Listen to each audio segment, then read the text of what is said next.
ప్రభునామమున అందరికీ నా హృదయపూర్వక వందనములు తెలియజేస్తున్నాను. ప్రార్థన చేసుకుని ఆయన సహాయం చేస్తే మనం వర్తమానంలోకి ప్రవేశిద్దాం. మహాపరిశుద్ధుడైన మా ప్రియ పరలోకపు తండ్రి, మీకే స్తోత్రములు నాయన. ఈ ఆదివార దినమున మేమందరము మీ బిడ్డలుగా చేరి ఉన్నాం తండ్రి. మా అందరితోనూ మీరు మాట్లాడమని వేడుకొంచున్నాను. మీ చిత్తానుసారంగా మేము జీవించటకు మాకు నేర్పించమని వేడుకొంచున్నాను.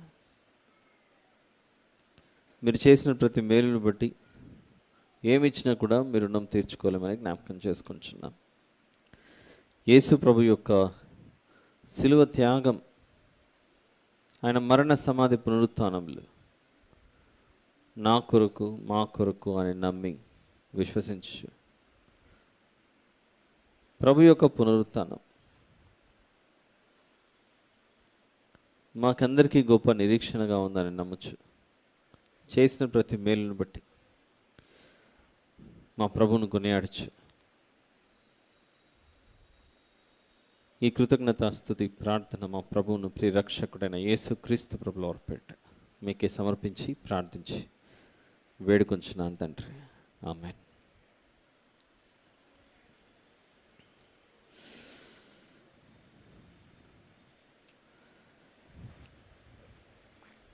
వాక్య ధ్యానంలోనికి వివరణలోనికి ప్రవేశించే ముందు కొన్ని విషయాలు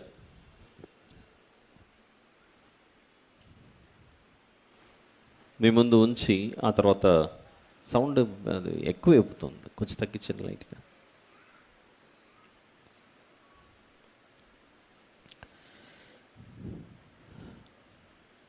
ఒక 2 లేదా 3 విషయాలు మీ ముందు మన ఆత్మీయ అభివృద్ధి కొరకు కొన్ని విషయాలు చెప్పి ఆ తర్వాత నేటి వర్తమానంలోనికి వెళ్దాము అని నేను భావిస్తున్నాను.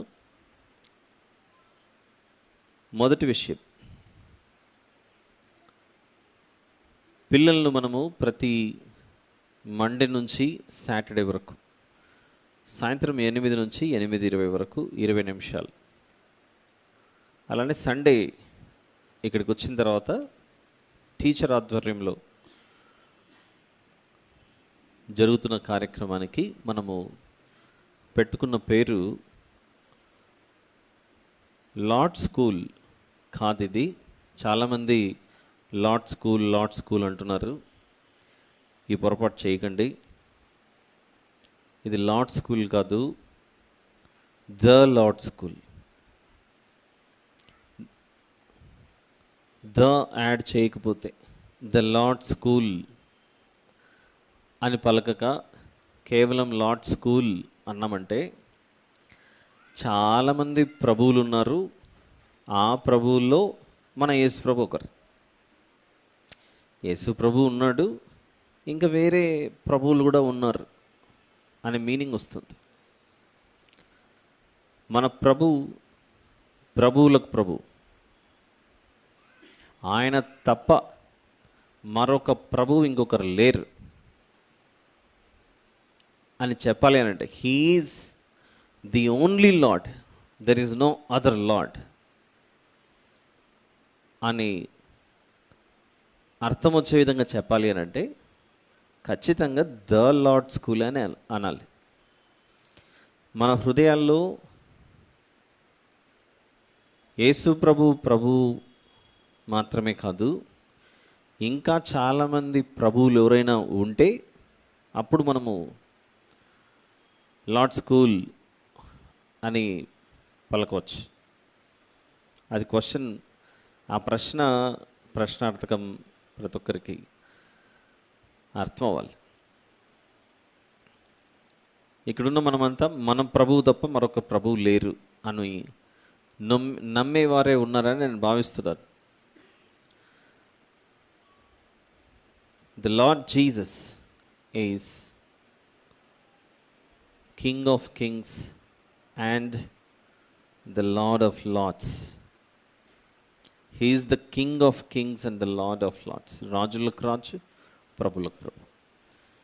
కాబట్టి దయచేసి ఇక మీదట నా మనవి ఏంటంటే పొరపాటున కూడా లార్డ్ స్కూల్ లేదా లార్డ్ స్కూల్ అనే కాదు, యేసు ప్రభువును హీఈస్ ద లార్డ్ జీసస్ అని పలకడం మంచిది. ఈ కాలంలో చాలా చోట్ల లార్డ్ అనే పదాన్ని చేర్చి పక్కన వేరే పదాలు పెట్టి పిలుస్తున్నారు. Lord fill in the blank, lord అని ఇంకొకరి పేరు చెప్పి పిలుస్తున్నారు. అందరూ లార్డ్లు అయితే ఇంకా మన ప్రభువుకున్న డిఫరెన్స్ ఏంటి ఆలోచించండి. ఎక్కడి నుంచి క్యారీ చేశారు ఇది? అసలు లార్డ్ అనే పదం ఎక్కడి నుంచి వస్తుందంటే మన దాంట్లో నుంచి వచ్చింది. అది మన దగ్గర ఉన్న ఈ లార్డ్ అనే పదాన్ని తీసుకుని వేరే దానికి జతపరిచి అలా మాట్లాడుకుంటున్నారు. మనమే మన ప్రభువును ఆయన తప్ప వేరే ప్రభువు లేరని చెప్పకపోతే ఇంకెవరు చెప్తారు? ఇది ఒకటి. The lord Jesus Christ, the lord Jesus Christ, not lord Jesus Christ, the lord Jesus Christ. ఇప్పుడు రెండో విషయం, మన దేవుడు అల్లరికి కర్తగాడు. అంటే మన దేవుని యొక్క శక్తి సామర్థ్యాల గురించి మనం చాలా తక్కువ అంచనా వేస్తుంటాం. అందువల్లనే మనం కూడా కొన్ని పొరపాట్లు చేస్తుంటాం. యోనా గారు ప్రార్థన చేసినప్పుడు చేప కడుపులో, సముద్రగాధంలో అంత లోపల ఉండి ప్రార్థన చేస్తే ఆయనకు వినపడింది. మన మనసులో ఏమనుకుంటామో కూడా తెలుసు ఆయనకి. శారమ్మ గారు రాబోయే సంవత్సరానికి నీ కుమారుడు జన్మిస్తాడు అనే విషయం గురించి అబ్రహాం గారితో చెప్తుంటే ఆవిడ వెనకలుండి నవ్వుతుంది. నవ్వగానే అమ్మ నువ్వు ఎందుకు నవ్వుతున్నావు అని అంటాడు దేవుడు. అప్పుడు ఆవిడ నేను నవ్వలేదు అని అంటుంది. లేదు నువ్వు నవ్వితివి అని అంటాడు. అంటే మన దేవునికి మనం సింపుల్ స్మైల్ ఇచ్చినా, నవ్వినా, లేకపోతే మనసులో అనుకున్నా అన్ని విషయాలు వినపడే చెవులున్నటువంటి వ్యక్తి ఆయన. శబ్దాలు ఎక్కువ చేసుకుంటూ సౌండ్ ఎక్కువ పెట్టుకొని అలా ఆరాధించడం విగ్రహాలకు వారు చేసే పద్ధతులేమో అది మనకు అప్రస్తుతం. మన దేవుడు చాలా క్రమశిక్షణ, నెమ్మది, గోల గోల అల్లర్లు చేసుకుంటూ ఉండే వాతావరణం మనకు ఉండకూడదు. మన చెవులు ఎంతవరకైతే శబ్దాన్ని తీసుకోగలవో అంతవరకు మాత్రమే సౌండ్ పెట్టుకొని మనము అటు పాటలు కానీ, మాటలు కానీ, మ్యూజికల్ ఇన్స్ట్రుమెంట్స్ కానీ అలా చక్కగా దాన్ని ఉపయోగించుకుందాం. ఇక మూడో విషయాన్ని నేను చెప్పాలనుకుంటున్నాను. మూడో విషయం ఏంటంటే మన వద్ద మాత్రమే కాదు, చాలా సంఘాల్లో చిన్నప్పుడు నేను గమనించినప్పుడు ఆరాధించే సమయంలో మనమందరం కలిసి ప్రభువును ఆరాధిద్దామని అందరూ మైక్ తీసుకొని ఒక్కొక్కరు ఆరాధించుకుంటూ వెళ్తుంటాం.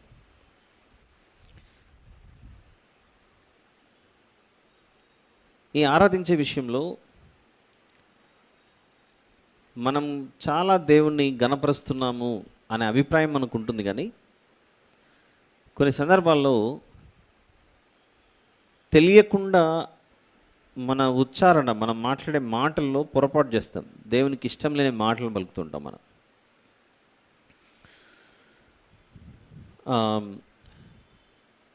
Knowingly committing sin, unknowingly committing sin. తెలిసి పాపం చేయటం, తెలియక పాపం చేయటం. ఇందులో కామన్ పదం ఏంటి? తెలిసి పాపం చేయటము, తెలియక పాపం చేయటం. ఈ రెండు సెంటెన్స్లు నేను వాడినప్పుడు ఏ పదం కామన్గా కనబడుతుంది? పాపం, సిన్ అనేది కనబడుతుంది. దేవుని దృష్టిలో తెలిసి చేసిన పాపమైన పాపమే, తెలియక చేసినా కూడా పాపమే. మనం కూడా దారిలో వెళ్ళేటప్పుడు వర్షం పడుతుంది కనుక అనుకోకుండా కాలు ఏదో బురదలో పడింది. ఇప్పుడు ఏం చేయాలి? తెలియక కాలు పడింది కనుక బురద కాలుతో లోపలికి వెళ్తామా ఇంట్లోకి అని అంటామా? నో. తెలియక పొరపాటున పడినా కూడా ఆ బురదలో కాలైతే కడుక్కోవాలి, బురదలో పడింది కాబట్టి. కానీ చిన్నతనంలో బురదలోనూ వర్షపు నీళ్ళల్లోనూ ఆడుకోవడం అనేది ఉద్దేశపూర్వకంగా వెళ్ళి నీళ్ళల్లో ఆడుకుంటుంటాం మనం చిన్నప్పుడు. ఇప్పుడు పెరిగాం కనుక ఇలాంటి పనులు చేయం. అప్పుడు కూడా కాలుకు బురదే అంటుతుంది. అప్పుడైనా కూడా ఏం చేయాలి?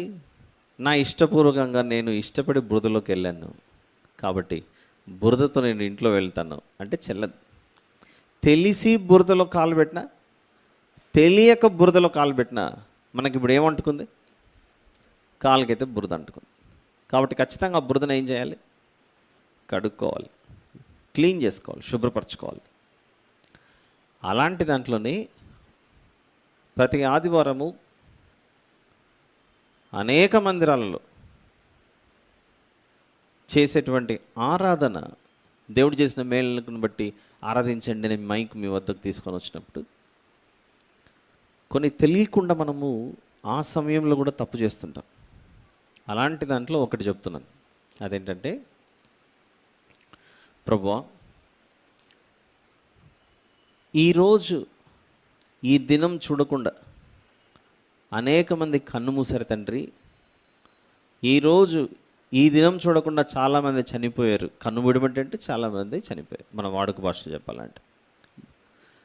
ప్రభువా నువ్వు నాకు చేసిన మేళ్ళల్లో అనేక మేళ్ళు ఉన్నాయి. ఈరోజు మేము బ్రతికున్నాము, మాకు ఇంకొక దినం ఇచ్చావు. ఈరోజు ఈ దినం చూడకుండా అనేక మంది కన్ను మూసారు, కన్ను మూసి ఉండవచ్చు, కానీ మమ్మును మాత్రము సజీవుల లెక్కలో ఉంచారు అనే మాట అంటుంటాం మనం. అన్నాం ఎప్పుడన్నా? అనంటే ఓకే నేను అన్నాను, అనకపోతే ఓకే నేను అనలేదు, సేఫ్ అని అనుకోండి. అంటే ఏం జరుగుతుంది మన యొక్క ఆ ఎక్స్ప్రెషన్లో? నిన్నటి దినాన చాలామంది చనిపోయారు, ఈరోజు చూడకుండా. ప్రభా ఈరోజు ఈ దినం చూడకుండా అనేక మంది నిద్రించారు, నన్ను సజీవుల లెక్కలో ఉంచారు. ఇక డిసెంబర్ 31 దాటుకొని నెక్స్ట్ ఇయర్లోకి వెళ్తాం చూసారా? ప్రభా ఈ సంవత్సరం చూడకుండా అనేక మంది నిద్రించారు, మమ్మల్ని నూతన సంవత్సరంలో ప్రవేశింపజేసామని న్యూ ఇయర్ రోజు కూడా మాట్లాడుతుంటారు. అంటే మన ఉద్దేశం ఏంటి? చచ్చిపోయిన వాళ్ళందరూ పాపాత్ములు, బ్రతుకున్న మనం మాత్రము దేవుని కృపను పొందుకొని బ్రతికే ఉన్నామనా? మరణించిన అంటే కన్ను మూసి నిద్రించిన వాళ్ళందరూ పరిశుద్ధులు కారు, అందుకే వాళ్ళకి దేవుని కృప లేదు, అందుకే కన్ను మూసారు ఈ దినం చూడకుండా. అంటే నేను సాటర్డే 11:59 వరకు బ్రతుకున్నారు, అర్ధరాత్రి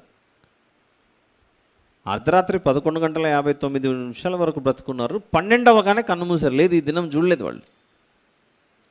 నిన్నటి వరకు బ్రతుకున్నారు, ఈరోజు లేరు. కానీ నన్ను మాత్రం అంటే చాలా ఎమోషనల్గా చేసేస్తుంటాం. ప్రభువా నిన్నటి దినం వరకు ఈ బ్రతుకున్న వాళ్ళు ఈరోజు ఆ దినం చూడకుండానే కన్ను మూసారు, కానీ నన్ను మాత్రం నీవు బ్రతికించావు తండ్రి, ఈ దినం చూసే విధంగా చేసావని. వారికి ఎలాగైతే నిన్నటి దినం చివరి దినం అయిందో, అలానే మనకు కూడా ఒకరోజు ఒక దినం ఏ దినం అవుతుంది? చివరి దినం అవుతుంది. మనకు కూడా ఆ దినం చివరి దినం అయినప్పుడు నెక్స్ట్ డే మందిరానికి వచ్చిన వాళ్ళు ఏమంటారు? ఇప్పుడు ప్రభువా ఈరోజు ఈ దినం చూడకుండా అనేక మంది నిద్రించారు, నన్ను మాత్రం ఈ మందిరానికి తీసుకొచ్చావు, ఈరోజు తీసుకొచ్చావు. అంటే నిన్నటి వరకు చనిపోయిన వాళ్ళందరూ అందరూ పాతాళలోకానికి వెళ్ళిపోయారు, నరకానికి వెళ్ళిపోయారనా? నో. ఆ పొరపాటు కూడా మనం చేయకుండా జాగ్రత్త పడాలి.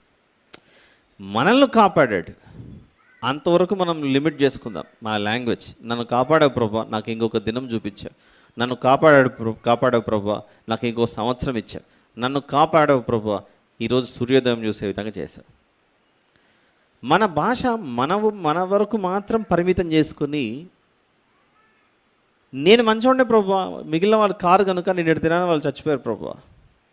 అంటే మనం ఎంత మర్యాదపూర్వకంగా లాంగ్వేజ్ యూజ్ చేసినా కూడా దాని ఉద్దేశం ఏంటి? ప్రభా ఈ దినం చూడకుండా చాలామంది నిద్రించారు తండ్రి, నన్ను ఆ జాబితాలో ఉంచకుండా నాకు మరొక దినం చూపించావు ప్రభా. నన్ను బ్రతికించి మరొక దినంలోకి తీసుకొచ్చావు, నన్ను బ్రతికించి నాకు ఇంకొక బర్త్డే ఇచ్చావు, నన్ను బ్రతికించి ఇంకొక సంవత్సరం ఇచ్చావు.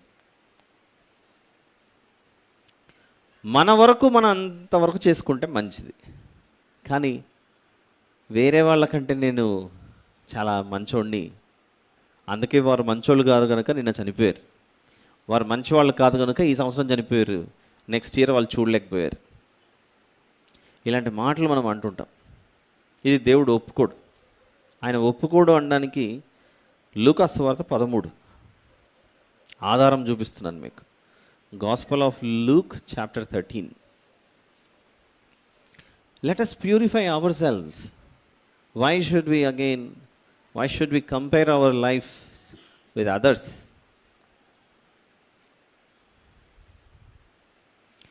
లూకా సువార్త 13.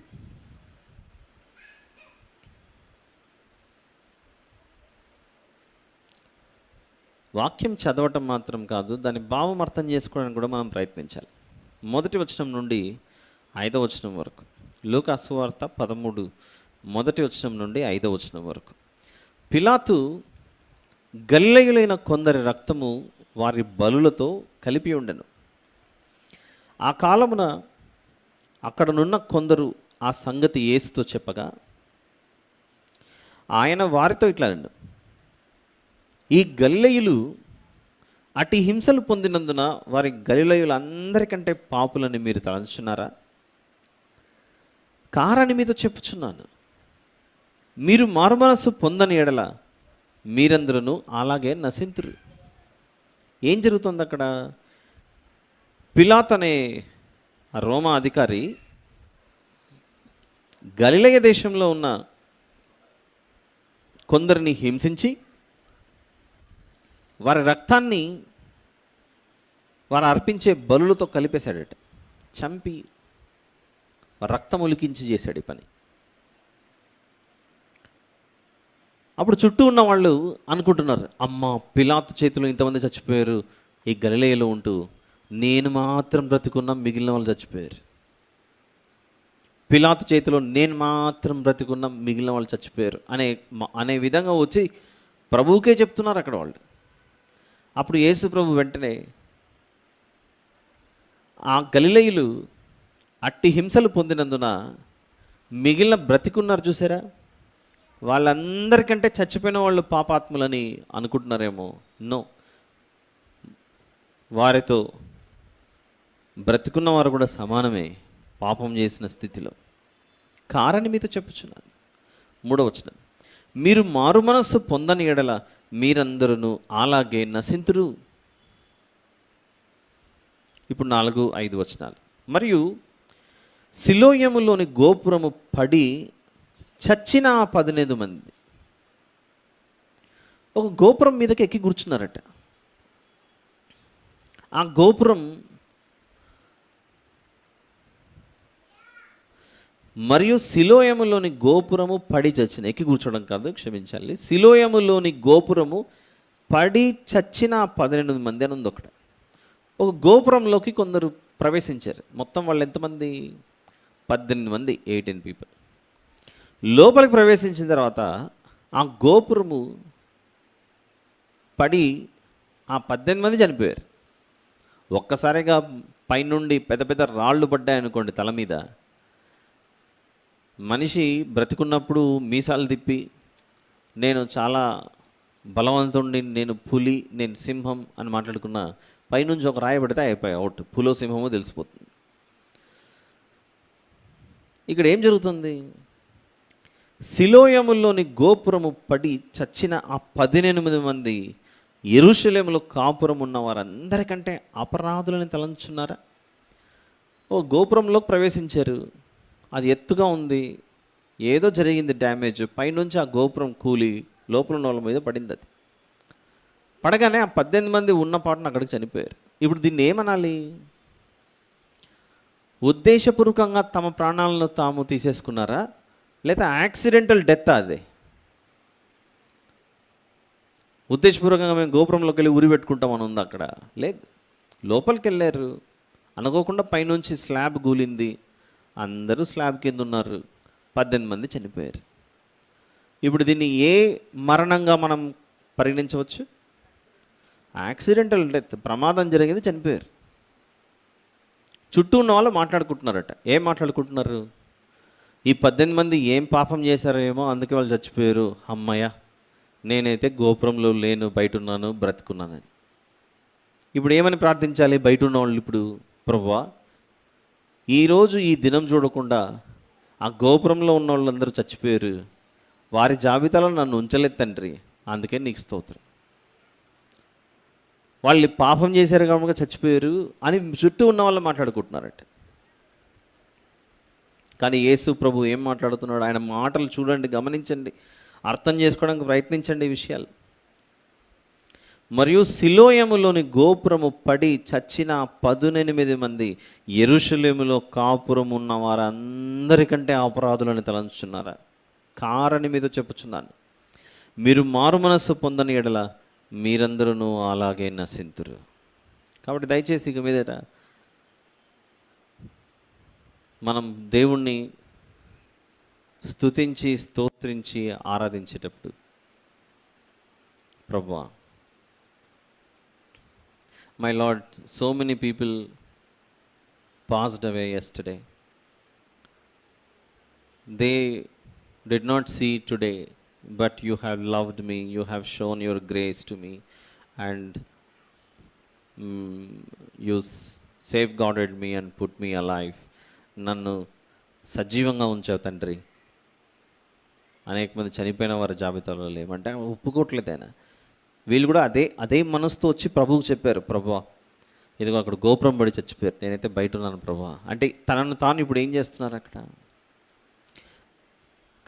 వారికి ఎలాగైతే ఆ మరణ దినం అనేది ఎలాగైతే సంభవించిందో, ఒకరోజు ప్రతి మనిషికి ఆ దినం అనేది ఖచ్చితంగా వచ్చే తీరుతుంది. మనల్ని పాతిపెట్టిన వారు, ఒకవేళ నేను చనిపోయాను అనుకోండి, మా ఇంట్లో వాళ్ళు నన్ను తీసుకెళ్ళి పాతిపెట్టేశారు. ఆ రోజు శనివారం అయింది ఇన్సిడెంట్. అది సండే మందిరానికి వచ్చారు. వచ్చి, ప్రభువా, ఈ దినం చూడకుండా చాలామంది చనిపోయారు తండ్రి, నిన్న ఉదయం చనిపోయాను, నన్ను పాతిపెట్టేశారు, రెండో రోజు సండే అయింది. మా ఇంట్లో వాళ్ళే వచ్చి ఇప్పుడు ఇక్కడ ఆరాధనలో, ప్రభువా, ఈ దినం చూడకుండా చాలామంది చచ్చిపోయారు తండ్రి, నిద్రించారు, కానీ నన్ను మాత్రం సజీవుల లెక్కలో ఉంచి బ్రతికించావు, నీ కృప చాలా గొప్పగా ఉంది. అంటే చచ్చిన నా పరిస్థితి, ఆయన కృప లేకుండా కన్ను మూసాను నిన్న. కాబట్టి ఆ పొరపాటు చేయకుండా మనం జాగ్రత్త పడదాం. మన పరిధి ఎంతవరకు అంటే దేవుడు చెప్తున్నాడు. చూద్దామా? సామెతల గ్రంథము 24వ అధ్యాయం. వాక్యాన్ని చాలా ఇష్టంగా, నిస్వార్థంగా ఆలోచించాలి. మన మనసు వేరు, దేవుని మనసు వేరు. మన మనస్సుతో ఆలోచించుకుంటూ పోతున్న రోజులు తప్పులే జరుగుతాయి. దేవుని దృష్టితో ఆలోచించడం మనం అలవాటు చేసుకోవాలి. ఎలా అలవాటు చేసుకోవాలి? మనం దేవుళ్ళం కాముగా. మరి మనం దేవుళ్ళం కానప్పుడు మనకెట్లా అర్థమవుతుంది? బైబిల్ చదవాలి, అది ఆయన మాట. ఆయన ఏమంటే అది చేయాలి, ఆయన నో అంటే నో, ఎస్ అంటే ఎస్. సామెతల గ్రంథము 24, సామెతల గ్రంథము 24 17, 18 ఈ వచనాల భావం ఆలోచించండి. సామెతల గ్రంథము 24, 17, 18. నీ శత్రువు పడినప్పుడు సంతోషింపకము, నీ శత్రువు పడినప్పుడు సంతోషింపకము, వాడు తొట్టిల్లినప్పుడు నీవు మనస్సును నుల్లసింపకము. ఈ సొదొమ గొమొర్రా ప్రజలు అగ్నిగంధకములతో కాలి బూడిదైపోయారు. బాగేంద్రే వీళ్ళకి, ఏమైందో చూద్దామని ఒక్కసారి వెనక్కు తిరిగి చూసింది లోతు గారి భార్య. వెంటనే దేవుడు తన మనస్సును సొదొమ గొమొర్రా మీద చూపించకుండా 7 వైపు తిప్పేశాడు. ఎందుకు చూస్తున్నావు వెనక్కు? ఏం జరుగుతుందో చూడాలనుకున్నావుగా? మేము బయటపడ్డాం, వారైతే నశించిపోయారు సొదొమ గొమొర్రాలో. ఇంతకేం జరుగుతుంది? ఏ ఉద్దేశంతో ఆవిడ వెనక్కి తిరిగి చూసిందో మనకు తెలియదు. ఏం జరుగుతుందో చూద్దాం, నేను బ్రతికి ఉన్నాను చూసింది, ఉపస్తంభం అయిపోయింది అక్కడ. ఏంటి మాట? 24:17లో నీ శత్రువు పడినప్పుడు సంతోషింపకము, వాడు తొట్టిల్లినప్పుడు నీవు మనస్సున నుల్లసింపకుము. యెహోవా అది చూచి అసహ్యించుకొని వాని మీద నుండి తన కోపం త్రిప్పుకొనునేమో. కాబట్టి ఎట్టి పరిస్థితుల్లో కూడా నేను దోషిని కాను, నిన్నటి దినం వరకు నిద్రించి ఈ నిన్నటి దినం ఎందుకు, ఈ క్షణం వరకు ఎవరైనా ఈ పరిస్థితి చూడకపోయి ఉంటే వారందరూ పాపాత్ములే అన్న జాబితాలో మన స్టేట్మెంట్స్ ఉండకూడదు. ఎన్ని చెప్పాను ఈరోజు? ఇంతవరకు 3 విషయాలు చెప్పాను. మొదటి విషయం ఏంటి? ద లార్డ్ స్కూల్ అనే అనండి, దయచేసి లార్డ్ స్కూల్ అనకండి. ఎందుకనాలి? He is the only God. I am way, truth, life అనలేదు ఆయన. I am the way, the truth and the life అన్నాడు అక్కడ. నేనే మార్గం, నేనే అనే పొసెసివ్ ఉంది చూసారా మా ప్రభువుకి. He's the only one. Jesus is a way, a truth, a life అంటే బాగుందా సెంటెన్స్? యేసు ప్రభు ఒక మార్గం, ఒక సత్యం, ఒక జీవం అంటే బాగుందా? యేసు ప్రభువే మార్గం, ఆయనే జీవం, ఆయనే సత్యం. ఎంత పవర్ఫుల్గా చూడండి స్టేట్మెంట్ ఇది. ఆ డిఫరెన్సెస్ మనకు అర్థం అవ్వాలి. ఆల్ రైట్, ఇకపోతే కొద్ది నిమిషాలు ఈరోజు మనం ఏదైతే ఆలోచించాలనుకో, ఫస్ట్ది అది చెప్పాను. సెకండ్ది, మన చెవులు ఎంతవరకు అయితే వినగలవో అంతనే పెట్టుకుందాం సౌండ్. కొందరి దగ్గర యాపిల్ ఫోన్లు, ఐఫోన్లు ఉన్నటువంటి వాచెస్లో కానీ, లేకపోతే ఇంకా లేటెస్ట్ డివైసెస్ ఉన్న వాళ్ళ దగ్గర అది మాత్రమే కాదు, నువ్వు ఇంకొక 10 నిమిషాలు ఇట్లనే ఈ సౌండ్లో కూర్చుంటే చెవులు పగిలిపోతాయని చెప్పి అలర్ట్ ఇస్తుంటుంది, నోటీస్ వస్తుంటుంది కొన్ని ఎలక్ట్రానిక్ డివైసెస్లో. అంటే అది ఏం చేస్తుంది, మనతో పాటు ఆ డివైస్ కూడా వింటుంది. అల్లరికి కర్తకాడు, అది కూడా చూద్దాం. కొరింథీయులకు రాసిన మొదటి పత్రిక 14వ అధ్యాయం. కొరింథీయులకు రాసిన మొదటి పత్రిక 14:33.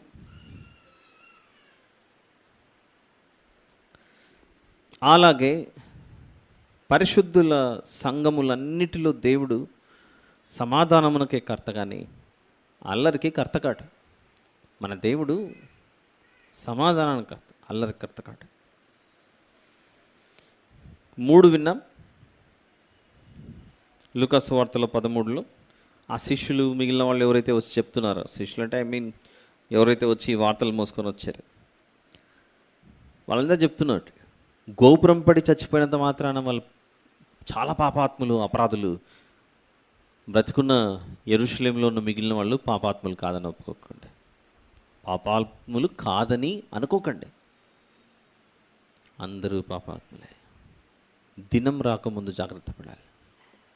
ఆ ముగింపు దినం రాకముందే జాగ్రత్త పడాలి. ఆల్ రైట్, ఇర్మియా గ్రంథము 17. ఈరోజు మన వాక్య ధ్యానం book of Jeremiah chapter number 17, 7-8 వచనాలు. 7-8 వచనాలు. యెహోవాను నమ్ముకున్నవాడు ధన్యుడు. ఇర్మియా గ్రంథము 17వ అధ్యాయం, పేజ్ నంబర్ 642. యెహోవా వానికి ఆశ్రయముగా ఉండును, వాడు జలముల యొద్ద నాటబడిన చెట్టు వలె నుండును. అది కాలువల ఓరను దాని వేళ్ళు తన్నును, వెట్ట కలిగినను దానికి భయపడదు. దాని ఆకు పచ్చగా నుండును, వర్షం లేని సంవత్సరమున చింత నొందదు, కాపు మానదు. యెహోవాను నమ్ముకునేవాడట ధన్యుడు. ఆ వ్యక్తికి దేవుడు ఆశ్రయముగా ఉంటాడట. అలాంటి వ్యక్తి జలముల యొద్ద నాటబడిన చెట్టు వలె ఉంటాడట. అది కాలువల ఓరను దాని వేళ్ళు తన్నును. 8వ వచనం అంతా చూడండి దయచేసి. ఇందులో 2 భాగాలు కనబడుతున్నాయి. 8వ వచనం has 2 different topics all together. ఈ వచనం చదువుతుంటే మనకి ఇంకొక అధ్యాయమో లేకపోతే ఇంకొక కీర్తనో గుర్తు రావాలి. ఏ కీర్తన అయి ఉండొచ్చు? అటు జలముల యొద్ద నాటబడిన చెట్టు వెళ్ళి ఉంటున్నాను. కీర్తన గ్రంథము మొదటి కీర్తన, కీర్తనల గ్రంథం మొదటి కీర్తన.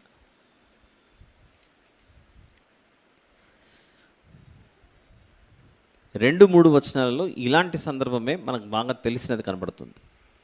ఏముంది 2-3 వచనాలలో?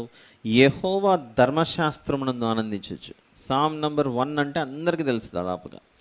దుష్టుల ఆలోచన చొప్పున నడువక, పాపుల మార్గమున నిలువక, అపహాసకులు కూర్చుండు చోటను కూర్చుండక, యెహోవా ధర్మశాస్త్రమునందు ఆనందించవచ్చు, దివారాత్రము దానిని ధ్యానించువాడు ధన్యుడు.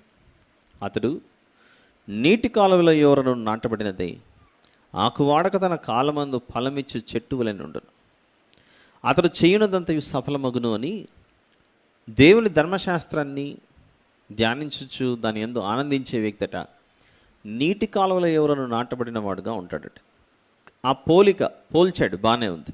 ఇప్పుడు నేను అడుగుతాను, ఒక మొక్క నీటి కాలువలు ఎవరో నాటబడి బాగా ఎదిగింది, కొమ్మలు వచ్చాయి, గట్టిపడింది, అంతా అయింది. కానీ కొద్ది రోజుల తర్వాత ఆ నీటి కాలువలు ఎండిపోయాయి. వర్షం లేకుండా ఆ నీటి కాలువలు ఎండిపోయాయి. అప్పుడు ఈ చెట్టు ఏమవుతుంది? నీటి కాలువలు లేవు, నీళ్లు తగలట్లేదు. చెట్టు చనిపోవడానికి కారణం ఎండిపోయిన నీళ్ళు, ఎండిపోయినటువంటి నేల. ఆ మాత్రం దానికి దేవుని వాక్యాన్ని నమ్ముకొని ఉండటం వల్ల వచ్చే ప్రయోజనం ఏంటి? అంత సెన్సిటివా మన రిలేషన్షిప్ దేవునితో? ఒక కీర్తనలో ఒక విషయం చెప్తున్నాడు అని అంటే, ఒక కీర్తనే కాదు, ఒక చోట దాని గురించి ప్రస్తావిస్తున్నాడంటే, ఈ వచనాన్ని ఒక 2-3 సార్లు మనం చిన్నప్పటి నుంచి విన్నాం. సామ్ నంబర్ 1 అంటేనే, కీర్తనలు మొదటి కీర్తన పలుసార్లు విన్నాం, చదివింటాం కూడా. నీటి కాలువల ఎవరైనా నాటబడిన ఒక చెట్టు అనే దాన్ని ఉపయోగించాడు దేవుడు. ఆ నీటి కాలువల యొర లేదా నీటి కాలువలు ఎండిపోయాయి, చాలా రోజులైపోయింది వర్షం పడక. 1 సంవత్సరం గడిచింది, 2 సంవత్సరాలు గడిచాయి. ఇప్పుడు మొక్క ఏమైపోతుంది? ఎండిపోతుంది. ఆ అర్థం దాంట్లో ఉన్న ఒక్కసారిగా నీళ్ళు. ఇప్పుడు ప్రతి ఆదివారం మనం ఇక్కడ కూర్చొని వాక్యం వినగలుగుతున్నాం, ఇంట్లో కూర్చొని ఆన్లైన్లో కూడా మనం వినగలుగుతున్నాం. ఒకసారి ఊహించుకోండి పరిస్థితి, ఇంటర్నెట్ సర్వీస్ కట్ అయిపోయింది, కరెంటు లేదు, చాలా రోజులు అయిపోయింది. మనం మందిరానికి కూడా రాలేని పరిస్థితి. ఎందుకంటే ప్రకృతి వైపరీత్యాలు ఏవో సంభవించాయి, భూకంపం రావటమో లేకపోతే అది ఇది, మొత్తానికైతే కార్యక్రమాలు నిలిచిపోయాయి. అంటే దేవుని వాక్యం అందకపోతే ఇప్పుడు మనం కూడా ఎండిపోతామా? నువ్వు ఉన్న చోట, నువ్వు ఉన్న స్థలంలో దేవునితో సంబంధం అనేది పోగొట్టుకుంటే. అందుకే ఇర్మియా గ్రంథంలో ఒక భక్తుడట నీటి కాలువల ఎవరను నాటబడినప్పుడు బ్రతికుంటాడట, నీటి కాలువలు ఎండిపోయినా కూడా బ్రతికే ఉంటాడనే ఈ కీర్తనల గ్రంథం మొదటి కీర్తన 3వ వచనానికి సంబంధించి ఇంకొక అధిక సమాచారం, కొంచెం అడిషనల్ ఇన్ఫర్మేషన్ మనకు అందుతుంది. ఎక్కడ? బుక్ ఆఫ్ జెర్మియాలో. కాలువలో నీళ్లున్నంత వరకు మాత్రమే కాదు, యెహోవాను నమ్ముకొని జీవించే వ్యక్తి కాలువలో నీళ్ళు అయిపోయినా కూడా బ్రతికే ఉంటాడట, ఆయన మీద ఆధారపడిన వ్యక్తి. అది బుక్ ఆఫ్ జెర్మియా. బట్ ఈ రెండింటి మధ్య డిఫరెన్స్, కీర్తనల గ్రంథంలోనిది ఇర్మియా గ్రంథంలోనూ ఉన్నటువంటి వ్యత్యాసం ఏంటంటే, ఒక చెట్టు ఎలాగైతే పచ్చగా ఉంటుందో ఆయన ధర్మశాస్త్రం ఆనందించేవాడు పచ్చగా ఉంటాడు. అంతటితో స్టేట్మెంట్ క్లోజ్. కానీ ఇర్మియా గ్రంథానికి వచ్చిన తర్వాత 8వ వచనంలో 2 భాగాలు. 8వ వచనంలో 2 భాగాలు. అండర్స్టాండ్ జాగ్రత్తగా. వాడు జలముల యొద్ద నాటబడిన చెట్టు వలె ఉంటాడు. బాగానే ఉంది.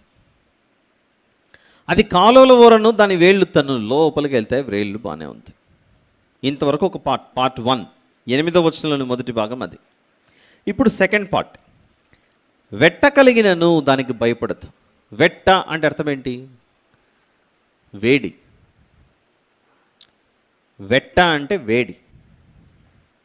వేడి ఎప్పుడు పుడుతుంది? తడి ఆరిపోతాయి. వెట్ట కలిగినను దానికి భయపడదు, దాని ఆకు పచ్చగా నుండును అని చెప్పి చివరి లైన్ ఒక మాట అంటున్నాడు. వర్షము లేని సంవత్సరమున చింత నొందదు, కాపు మానదు. ఏదో ఒక చెట్టు గురించి మాట్లాడుతున్నాడు ఇక్కడ. ఈ చెట్టు యొక్క ప్రత్యేకత ఏంటంటే, వర్షము కురిసినా పచ్చగానే ఉంటుంది, వర్షం కురవకపోయినా అది చింత నొందదు అనేది మాట్లాడుతున్నాడు ఇక్కడ. ఇప్పుడు మనం ప్రజెంట్ సెప్టెంబర్లో ఉన్నాం. ఒక 4-5 నెలలు దాటుకొని కొంచెం ఫిబ్రవరి ఎండింగ్, మార్చ్, ఏప్రిల్ రాగానే మన ముందు పచ్చగా పెరిగినటువంటి మొక్కలన్నీ మెల్లిమెల్లిగా ఎండిపోతూ ఉంటాయి. గ్రామాల్లో ఇది ఎక్కువగా మనం పెంచకపోయినా కొన్ని పిచ్చి మొక్కలు పెరుగుతుంటాయి, ఆ తర్వాత అవే ఎండిపోతుంటాయి. మళ్ళీ నెక్స్ట్ ఇయర్ మళ్ళీ వస్తాయి,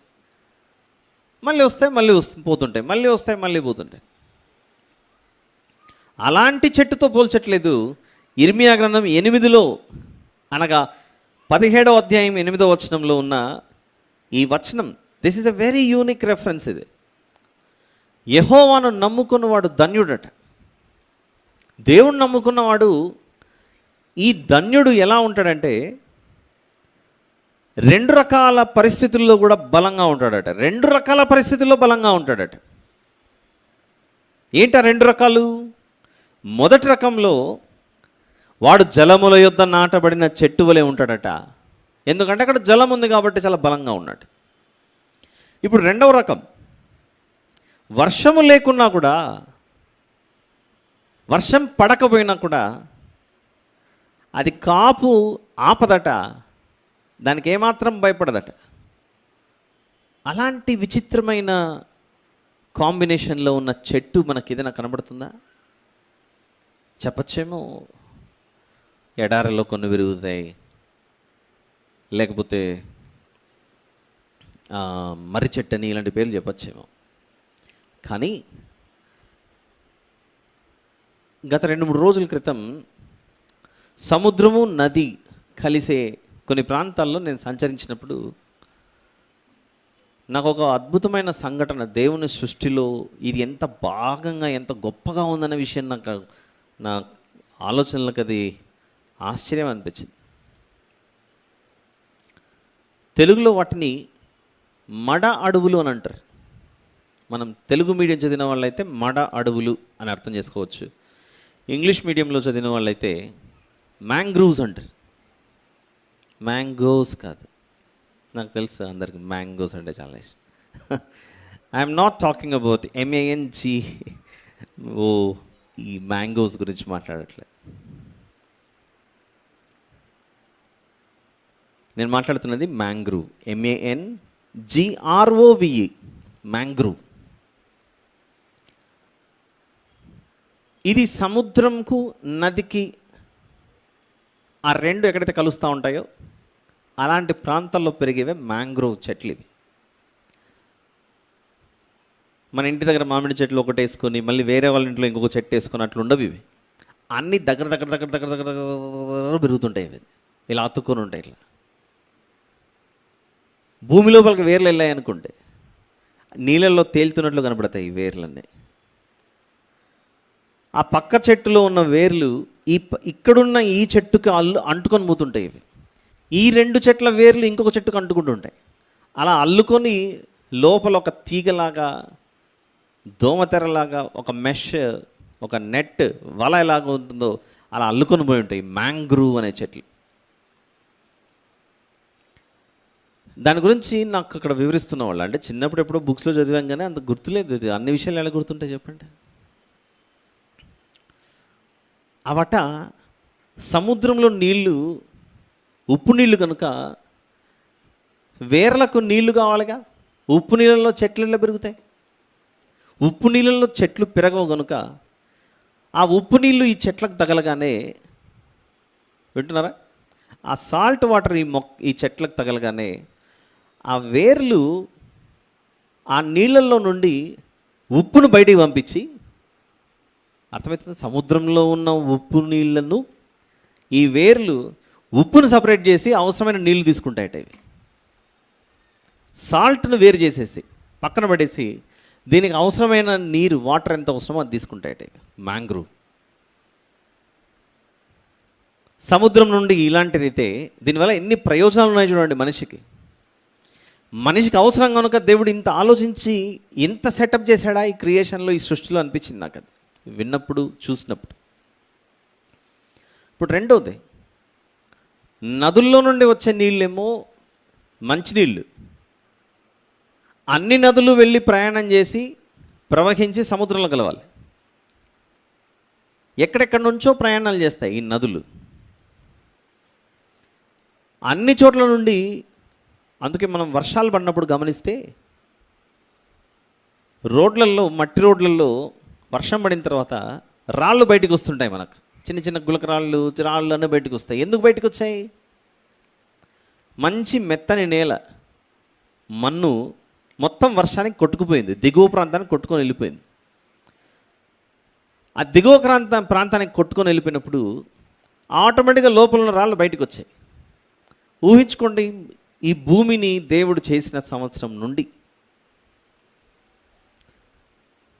ప్రతి ఏటా వర్షాకాలంలో మట్టంతా ఇలా కొట్టుకొని వెళ్ళిపోయి నదుల్లోకి వెళ్ళిపోయి నదుల్లో నుంచి సముద్రంలోకి పోయిందనుకోండి, ఇంకా మనం పంటలు దేంట్లో పండించుకోవాలి?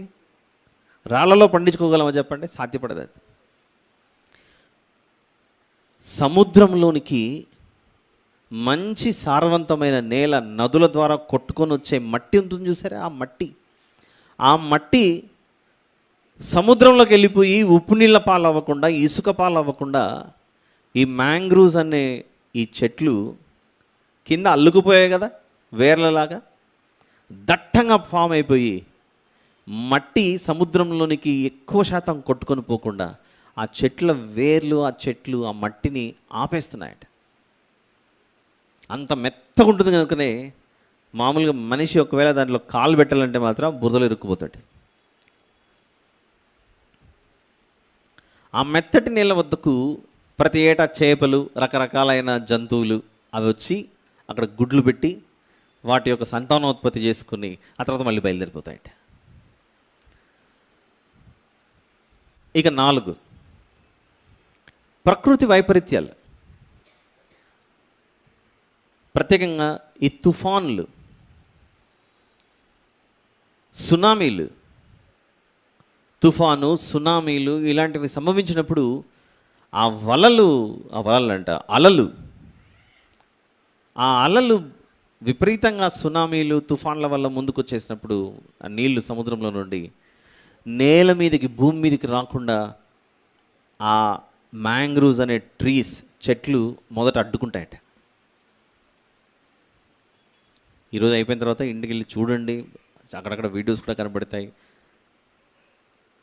ఎకలాజికల్ బ్యాలెన్స్కి, ఈ ప్రకృతిలో దేవుడు మనిషిని గురించి ఇంత ఆలోచించి నదిలో ఉన్న మంచి నేల సముద్రంలోకి పోకుండా ఇది అడ్డుకోవటము, సముద్రంలో ఉన్నటువంటి ఆ ఉప్పు నీళ్ళు ఇక్కడికి వచ్చి రాకుండా ఆ ఉప్పునంతా వేరు చేసి పుష్ చేసి బయట కూడేసి మంచి నీళ్ళు, దానికి అవసరమైనటువంటి నీరు తీసుకొని ఆ మొక్క ఎదగటం.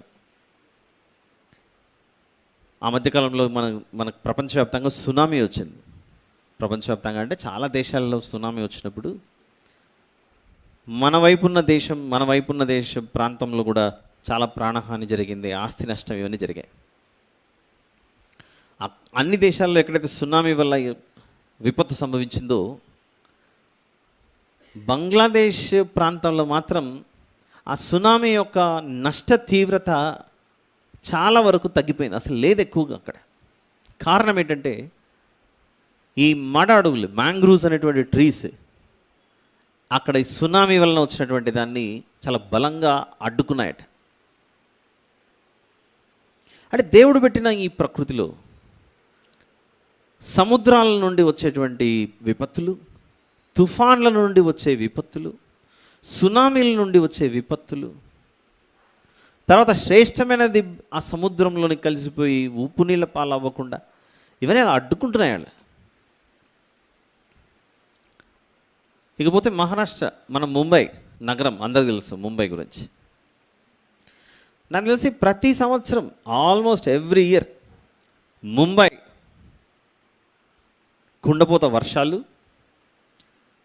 ముంబై నగరం వరదల్లో ఇరుక్కుపోయింది, నీళ్ళల్లో సతమతమవుతుంది, వరదలు వచ్చేసాయని ముంబై గురించి ఎవ్రీ ఇయర్ మనం వింటుంటాం ముంబై గురించి. అలా ముంబై మునిగిపోవడానికి గల కారణం ఎక్కడ చూసినా రోడ్లు, భవనాలు, బిల్డింగ్లు కట్టి కట్టి కట్టి ఒక పెద్ద సిటీగా మార్చేశారు మనిషి. అన్ని బిల్డింగ్లు అనే భవనాలు, రోడ్లు వేయగలిగారంటే కారణం అక్కడున్న ఈ మ్యాంగ్రూవ్స్ అనే ట్రీస్ని నరికేశారు వీళ్ళు. ఎప్పుడైతే ఆ చెట్లను నరికేశారో, ఏ చెట్లు? ప్రత్యేకంగా మ్యాంగ్రూవ్స్, వాటన్నిటినీ క్లియర్ చేసుకుంటూ వెళ్ళిపోయారు. ఆ నీరు సర్వసాధారణంగా వెతుక్కుంటూ, మా స్థలం ఇది కదా, ఎక్కడున్నాయి మా మ్యాంగ్రూవ్స్ చెట్లను వెతుక్కుంటూ వస్తే మ్యాంగ్రూవ్ చెట్లు బదులుగా ఏమున్నాయి? అన్ని బిల్డింగ్లే కనపడ్డాయి. మేము ఉండాల్సిన ప్లేస్లో మీరు వచ్చారు కదా అని వీరందరినీ ముంచేస్తున్నాయి ముంబై వర్షాలు, ముంబై వరదలు. అదే ఈ చెట్లున్న ప్రాంతాల్లో ఆ వరద తీవ్రత, ఈ ముంపుకు గురవ్వడము ఇలాంటివి జరిగినా కూడా అవి చాలా బలంగా నిలబడతాయట. దీనితో పాటు ఇంక చివరిది ఈ చెట్లకున్న ప్రత్యేకత, ఎంత తుఫాన్ వచ్చి ఎంత సముద్రం అలలకు అది తగులుతూ ఉంటే ఆ చెట్టు అంతకంతకు డెవలప్ అవుతుంటుందట. అది చచ్చిపోయేది కాదు. నువ్వు కొట్టు, నేను ఇంకా 1 ఇంచు పెరుగుతాను, నువ్వు కొట్టు, నేను ఇంకొక 2 ఇంచులు పెరుగుతాను అన్నట్లుగా అది తగిలే కొద్దీ పెరుగుతుంటుందట. ఆ చెట్టుకున్న స్పెషాలిటీ. ఇక ఇంకొక ప్రత్యేకత, నీళ్ళు అందకుండా కొన్ని వందల సంవత్సరాలు కూడా ఆ చెట్టు అలానే ఉంటుందట, దెబ్బతినకుండా. అన్ని నీళ్లను ఈ మ్యాంగ్రూవ్ అనే చెట్టు అలా భద్రపరచుకుంటుందట. దీన్ని దృష్టిలో పెట్టుకొని బహుశా దేవుడు ఇర్మియా గ్రంథం 17:8లో 2 భాగాలు చేసి మాట్లాడుతున్నాడు. ఏంటారు 2 భాగాలు? మొదటి భాగం, వాడు జలముల యొద్ద నాటబడిన చెట్టు వలె నుండును, అది కాలువల ఓరను దాని వేళ్ళు తన్నును. నీళ్లున్నప్పుడు ఏ చెట్టైనా ఎదుగుతుంది అన్న విషయం మనకు తెలుసు. ఇప్పుడు 2వ భాగంలో చెప్తున్నాడు, వెట్ట కలిగినను దానికి భయపడదు, దాని ఆకు పచ్చగా నుండును. అలా వేడి తగిలినా కూడా చనిపోకుండా బ్రతకగలిగే చెట్టు ఏంటి ప్రభు? వర్షము లేని సంవత్సరంలో కూడా చింతన పొందకుండా దానికి ఆయా కాలాలకు ఇవ్వాల్సిన కాప ఆపకుండా ఉండే చెట్టు ఏది ఉంది ప్రభు అని వెతుకుతుంటే నాకు కనపడింది మ్యాంగ్రూవ్ చెట్టు. ఇలా ఆలోచిస్తే ఏం నేర్పిస్తున్నాడు దేవుడు మనతో ఈ విషయాలు? ఆ పైన 7వ వచనంలో ఒక మాట అన్నాడు, యెహోవాను నమ్ముకొనువాడు ధన్యుడు, యెహోవా వానికి ఆశ్రయముగా ఉండును. యెహోవాను నమ్ముకున్నవాడు ధన్యుడట, దేవుడు అతనికి ఆశ్రయముగా ఉంటాడట. వర్షము పడినా పచ్చగానే ఉంటాడు, వర్షం లేకుండా ఎండిపోయినా కూడా యెహోవాను నమ్ముకున్నాడు కనుక మేలే జరుగుతుంది కానీ కీడు జరిగే అవకాశం లేదు. ఎన్నో దెబ్బలు తగిలిన ఈ మ్యాంగ్రూవ్స్ అనే ఈ చెట్టు గురించి చెప్పానుగా. అసలు ఈ చెట్టు గురించి వచ్చి వినడానికి వచ్చాము ఈరోజు సండే మనము ఇంటికి, మందిరానికి, ఇంటి నుంచి. బైబిల్లో చాలా దేవుడు ఆవగింజను తీసుకొని పరలోక రాజ్యం అర్థం అవ్వాలంటే ముందు ఈ ఆవగింజను అర్థం చేసుకో. తినింది చాలా ఆవగింజ గురించి, రోజు కర్రీలో వేసుకొని ఆ చిన్న గింజనితో మాట్లాడుతుంది. పరలోక రాజ్యాన్ని అర్థం చేసుకో ఈ విషయం గింజను చూస్తే. దాని తర్వాత వెంటనే కింద మత్తయి సువార్త 13వ అధ్యాయం గురించి మాట్లాడుతున్నాను ఇక్కడ నేను. Gospel of Matthews chapter 13. ఈ చిన్ని చిన్ని వస్తువులను పెట్టి దేవుడు మనతో ఎంత గొప్పగా మాట్లాడుతున్నాడు చూడండి. 31వ వచనం, పరలోక రాజ్యము ఒకడు తీసుకుని తన పొలంలో విత్తిన ఆవగింజను పోలి ఉన్నది. పరలోక రాజ్యం అర్థం అవ్వాలంటే ముందు ఈ ఆవగింజను చూసి అర్థం చేసుకోవడానికి ప్రయత్నించుంటున్నాడు దేవుడు అక్కడ. అలానే క్రింద 33వ వచనం చూస్తే, పరలోక రాజ్యము ఒక స్త్రీ తీసుకుని పిండి అంతయు పులిసి పొంగు వరకు 3 కుంచముల పిండిలో దాచిపెట్టిన పుల్లని పిండిని పోలి ఉన్నదని పిండి ముద్దను తీసుకొని పరలోక రాజ్యం గురించి మాట్లాడమంటున్నాడు. ఫర్ ఎగ్జాంపుల్, పూరి చేయడానికో చపాతీ చేయడానికో చిన్న పిండి ముద్దను తీసుకున్నాం అనుకోండి, అది ఎలాగైతే కలిపినప్పుడు ఒక ముద్ద ఉంటుందో ముద్ద, ఆ పిండి ముద్దతో పరలోక రాజ్యం అర్థం చేసుకుంటున్నాడు. How is it possible? ఎలా అర్థం చేసుకోవాలి ప్రభు అంటే, నాయన ఆ పిండిలో పులిసింది ఉండకూడదని మాట్లాడుతున్నాడు. పులిసినది ఉండకూడదు, అది పుల్లగా ఉంటే ఒప్పుకొని అంటున్నాడు. మత్తయి సువార్త 13లో మనం చదివిన వచనంలో, 13వ అధ్యాయం 13వ వచనం కాదు, 13:33 ఏముంది అక్కడ? పిండిలో దాచిపెట్టిన పుల్లని పిండిని పోలి ఉన్నది. పరలోక రాజ్యం ఒక స్త్రీ తీసుకుని పిండి అంతయు పులిసి పొంగు వరకు 3 కుంచముల పిండిలో దాచిపెట్టిన పుల్లని పిండిని పోలి ఉన్నది. ప్రస్తుతానికి అంటే ఆ వచనంలో ఈ పిండి ద్వారా పరలోక రాజ్యం గురించి అర్థం చేసుకోవాలని మాట్లాడుతున్నాడు. ఒక సందర్భంలో ఏమో మీలో పులిసినది ఏది ఉండకుండా జాగ్రత్త పడండి అని చెప్పేసి పాత నిబంధనలోను క్రొత్త నిబంధనలో చెప్తాడు. ఇక్కడికి వచ్చిన తర్వాత పులిసి పొంగు వరకు 3 కుంచముల పిండిలో దాచిపెట్టిన పుల్లని పిండిని పోలి ఉన్నది. ఒక దానిని భద్రపరిస్తే పిండిని, ఆ తర్వాత కొంచెం సమయానికి 6 గంటలకు 8 గంటలకు అది పొంగుతుంది. నువ్వు పెట్టింది కొంచెమే కానీ పెద్దగా అవుతుంది అది. ఉదాహరణకు రాత్రి ఏ దోశ పిండినో ఏదో తయారు చేసి పెడితే పొద్దునకి ఇంత పెద్దగా ఉంటుంది అది. ఎలా? How is it possible?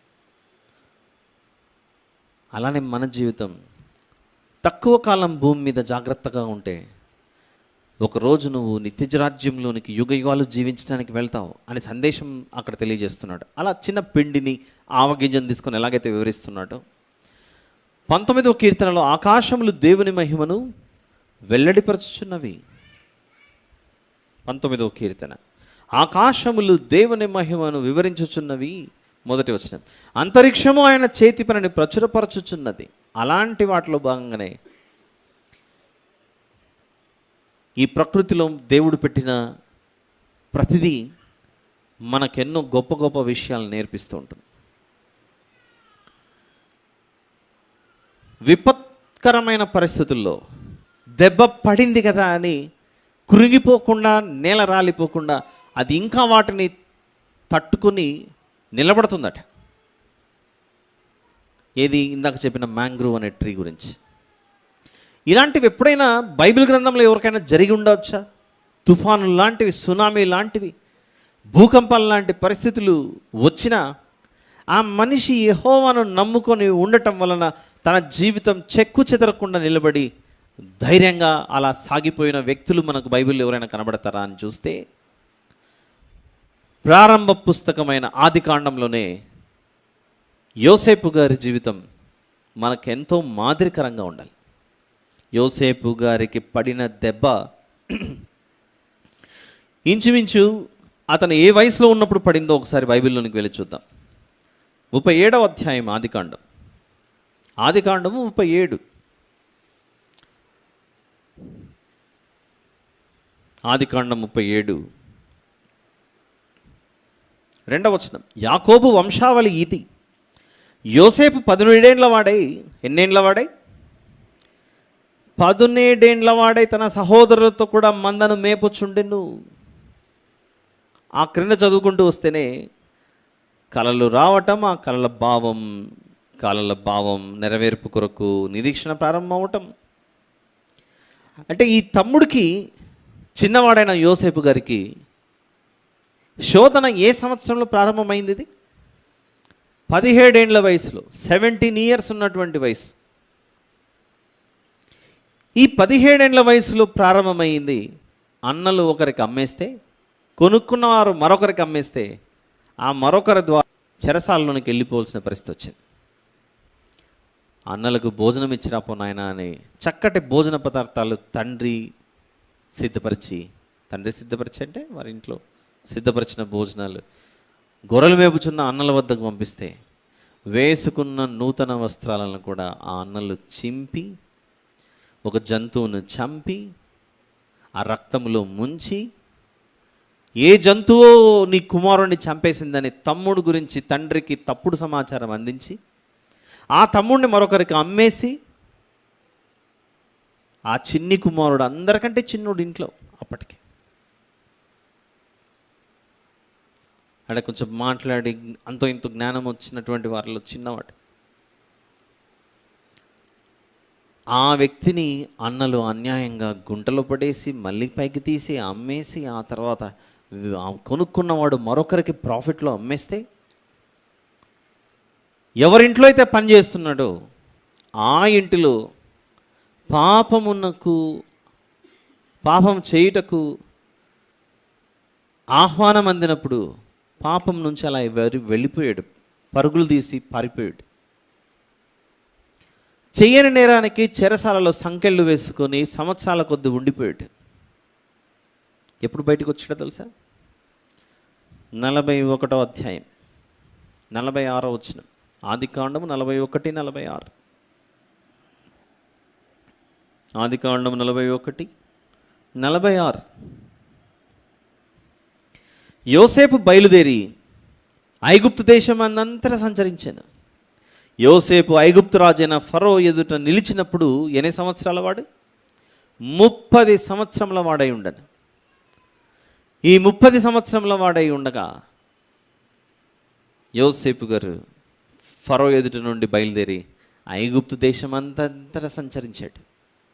ఒకప్పుడు ఎక్కడ సంచరించాల్సిన అనుమతి లేకుండా పోయి చెరసాల్లో పడ్డాడు. సంకెళ్ళు వేయించుకుంటే నాకు సంకెళ్ళు వేయండి అని కాదు, అన్యాయంగా పడింది శిక్ష.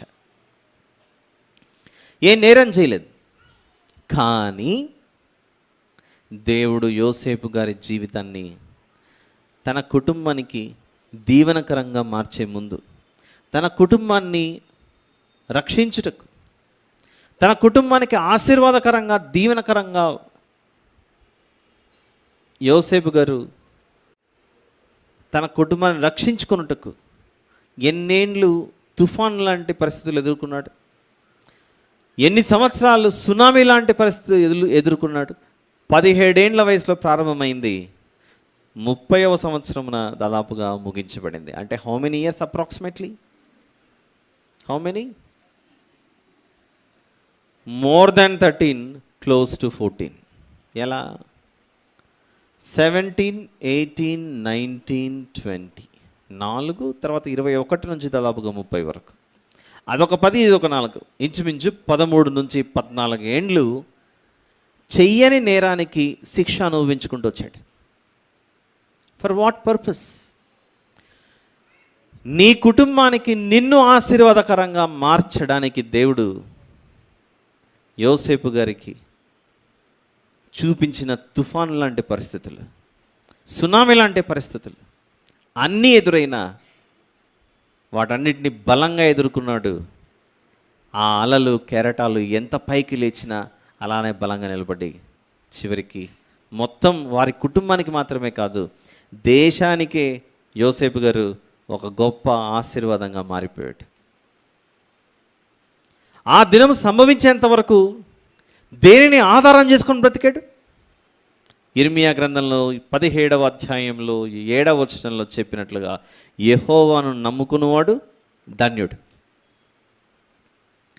కొన్ని సందర్భాల్లో మన జీవితంలో తుఫాను లాంటి శోధనలు, సునామీ లాంటి శోధనలు సంభవించినప్పుడు, ఊహించనిది జరిగినప్పుడు, ఈ దేవుణ్ణి నమ్ముకున్నందుకు నాకు ఈ గత పట్టిండేది, నిజంగా ఈ దేవుడు ఉన్నాడా అని మాట్లాడుతుంటాం మనం.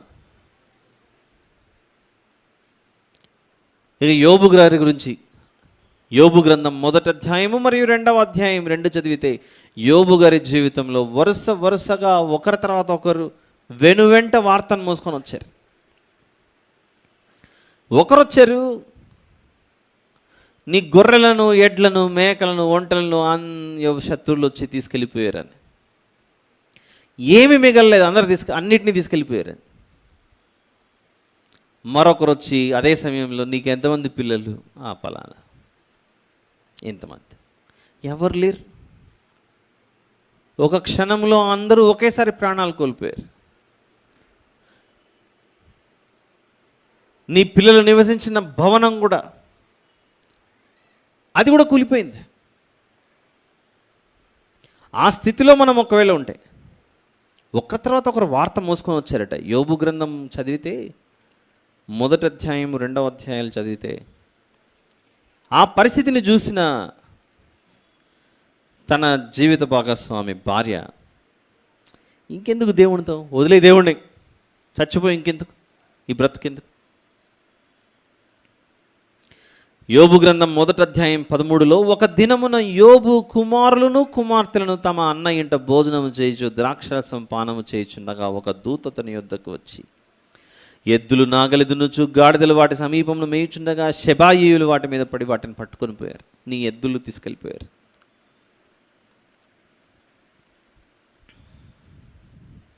తర్వాత పనివారిని ఖడ్గముతో హతం చేశారు.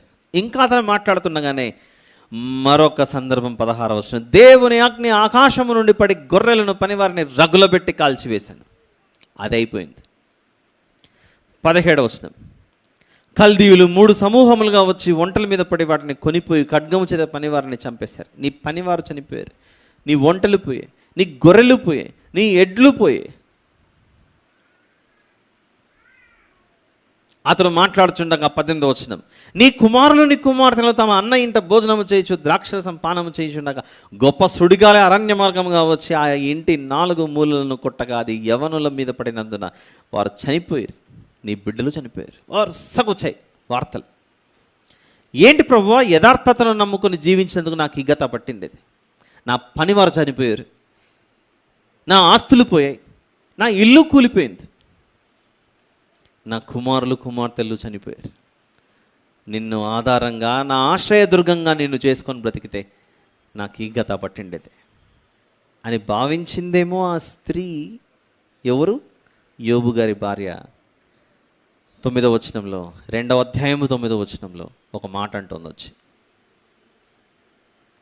ఏ భార్య అయినా భర్త బ్రతికుండాలని కోరుకుంటుంది, కానీ ఈవిడ మాత్రం నీవు ఇంకను యథార్థతను వదలకయుందువా, దేవుని దూషించి మరణము కమ్మనింది. అలాంటి పరిస్థితులు ఎదురైనా నిలబడ్డాడు. అలానే ఆ పరిస్థితుల్లో కూడా ఎలా నిలబడ్డాడంటే, నువ్వు నన్ను ఎంత కొట్టినా నేను ఎదుగుతూనే ఉంటాను బలంగా.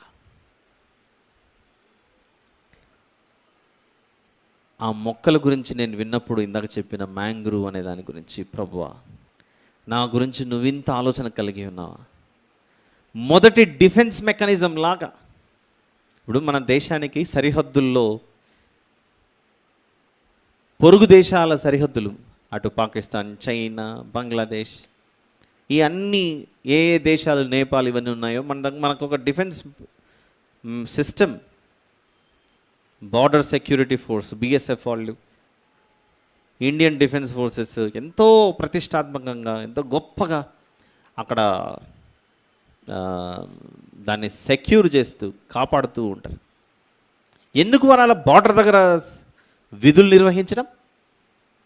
శత్రువులు ఎవరు కూడా లోపలికి రాకుండా ఉండాలని. ఒకవేళ వాళ్ళే ఆ బార్డర్ దగ్గర లేకపోతే, ఆ బార్డర్ దగ్గర వాళ్ళు లేరనుకోండి, ఇంక శత్రువులు ఎలా వస్తారు? ఒకరు పారాషూట్ వేసుకుంటాడు, ఒకడు మోటార్ బైక్ వేసుకుంటాడు, ఇంకొకటి ఏ విధానంగా వచ్చి లోపలికి ప్రవేశించి ఈ దేశాన్ని దోచుకుంటే,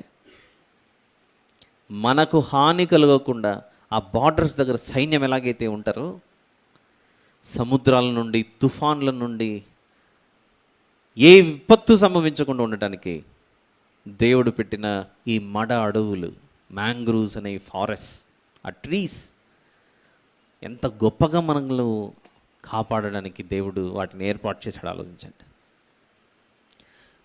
తుఫాన్ వచ్చినా నేను ఇంకా బలపడతాను, వరద వచ్చినా, ముంపు వచ్చినా నేను తట్టుకుంటాను, సునామీ వచ్చినా కూడా దాని యొక్క తాకిడికి దెబ్బతినకుండా కాపాడతానన్నట్లుగా దేవుని ఏర్పాటు చొప్పున నిలబడ్డాయి అక్కడ. పెద్ద పెద్ద గాలులు వచ్చి ఇబ్బంది కలిగించకుండా ఉండటానికి, తుఫాన్ల ద్వారా విపత్తులు సంభవించకుండా అవి అడ్డుకుంటున్నాయంటే, దాని ద్వారా నాకు ఏం నేర్పిస్తున్నావు ప్రభా? ఈ ప్రకృతి నీతో నాకు నేర్పిస్తున్నది ఏంటి ప్రభా? వాటికి భాష లేదు, నోరు లేదు, నాతో ఏం మాట్లాడుతున్నాయి ప్రభా అని అంటే, నాయన అప్పుడే చూడు, ఒకసారి యోబును చూడు, నా దాసుడు యోసేపును చూడు. వారి జీవితంలో జరిగిన సంఘటనలో నోరు తెరిచిన ఒక్క మాట అన్నారా? నేను వారిని పరీక్షించినప్పుడు, నేను చెప్పే దినం ఆసన్నమయ్యేంత వరకు విధేయత చూపించారు, నిరీక్షణతో ఎదురు చూశారు. ఈరోజు మన జీవితంలో కొన్ని సందర్భాల్లో ఏవో మనం అనుకున్నది అనుకున్నట్లుగా జరగక అది కొంచెం తారుమారు అవుతుంటుంది. అలా తారుమారు అయినప్పుడు వెంటనే మనం ఎవరి మీదకి నింద మోపుతామంటే, ఈ దేవుని వల్లనే, అసలు నిజంగా దేవుడు ఉంటే ఇవన్నీ ఎందుకు జరుగుతాయి? అలా భావించింది కనుకనే యోబు గారి యొక్క భార్య, నువ్వు చచ్చిపోకూడదా ఇంకా, నీ యథార్థతను వీడి, దేవుడు లేడేమో వదిలేసే, అలాంటి మాటలు. ఏంటి మన భక్తి? నాకు కూడా దేవుడు 2 పిల్లల్ని ఇచ్చాడు. మీ ఇక్కడ తిరుగుతుంటారు పాటలు. నాకంటే నా ముందు నేను నా కళ్ళెదురుగానే ఏదో ప్రమాదం జరిగి నా కొడుకు కూతురు 2 చనిపోయారు అనుకోండి. ఇప్పుడు ఇంటికి వెళ్ళిన తర్వాత మా ఆవిడ అనొచ్చేమో, అంత మాట ఎట్లా అంటారు బిడ్డలు చనిపోతే అని. ఇక నేనేం చేయగలను? పిల్లలు చనిపోతే నా అంతటా నేనే వారికి ఏమైనా హాని కలిగిస్తే అది వేరు. అనుకోకుండా ఏదో జరిగింది, ప్రమాదమైంది, స్కూల్కి వెళ్ళారు, గేట్ దాటుతున్నారు, రోడ్డు క్రాస్ చేస్తున్నారు, అక్కడ మేము లేము, ఎవరం లేము, ఏదో ప్రమాదం జరిగింది, 2 చనిపోయారు. ఇప్పుడు నేను ఆ 2 శవాల ముందు కూర్చొని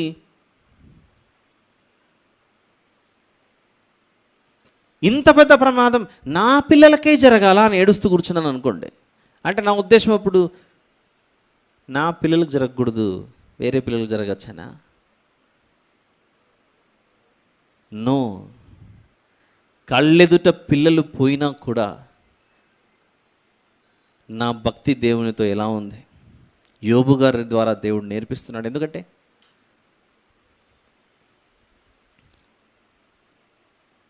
దేవునితో మన విశ్వాసం, దేవునితో మన సహవాసం. నాకంటే ఎక్కువగా దేన్ని ప్రేమించిన వాడు నాకు పాత్రుడు కాడు అన్నాడు యేసుప్రభు అక్కడ. నాకంటే ఎక్కువగా ఎవరిని ప్రేమించినా కూడా నాకు పాత్రుడు కాడు అన్నాడు అక్కడ. అంతే, ఆ మాటకు అంతే గౌరవం ఇవ్వాలి, మనం విధేయత చూపించాలి. ఈ భూమి మీదకి బిడ్డలు ఎలా వచ్చారు? దేవుడు ఇవ్వగా వచ్చారు. మరి నావారు కానే కారు, మరి దేవుని బిడ్డలు. ఇక్కడ కూర్చున్న మనం కూడా దేవుడు మన తల్లిదండ్రులకు మనం ఇవ్వగా మనం వచ్చిన వాళ్ళం, మనం దేవుని ఆస్తి. ఇక్కడికి వచ్చిన తర్వాత వీళ్ళు నా వాళ్ళు, వీళ్ళు మా వాళ్ళు అని మనం క్రియేట్ చేసుకున్నామే కానీ our relationship should never end with God. దేవునితో మన సంబంధం అంతమయ్యేది కానే కాదు అది. ఈ విషయం యోబు గారికి అర్థమయ్యి ఆవిడన్న మాటకు నీతిమంతుడు, యథార్థవంతుడైన యోబు గారు ఇస్తున్న సమాధానం చూడండి. 9:10 అతని భార్య వచ్చి, నీవు ఇంకనూ యథార్థతను వదలకయుందువా, దేవుడు దూషించి మరణంగా చచ్చిపోను అంటుంది భార్య. ఇంత పొలైట్గా రాస్తుంది కానీ ఇక్కడ పిల్లలు చచ్చిపోయారు, ఇల్లు కూలిపోయింది, ఆస్తులు ఎన్ని పోయేసాయి, ఇంకా నీ బ్రతుకెందుకు బూడిదలు కూర్చున్నా, అయిపోయింది, ఇంకా చచ్చిపోను అంటుంది భార్య. అప్పుడు యోబు గారు ఇచ్చిన ఆ రెస్పాన్స్ చూడండి అక్కడ ఎంత బాగుందో. మూర్ఖురాలు మాట్లాడినట్లు నువ్వు మాట్లాడుచున్నావు, మనము దేవుని వలన మేలు అనుభవించుదుమా, కీడును మనం అనుభవింప తగదా అని. ఈ సంగతులలో ఏ విషయమందును యోబు నోటి మాటతోనైనా పాపం చేయలేదు.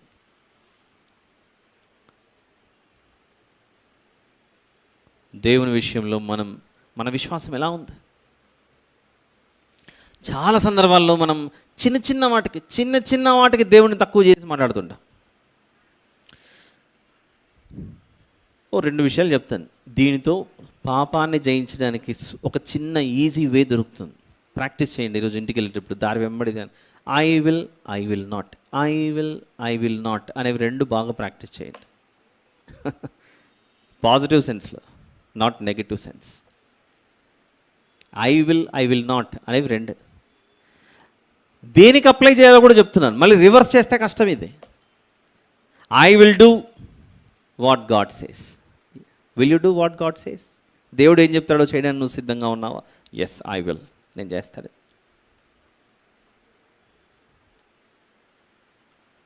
Yes, I will do.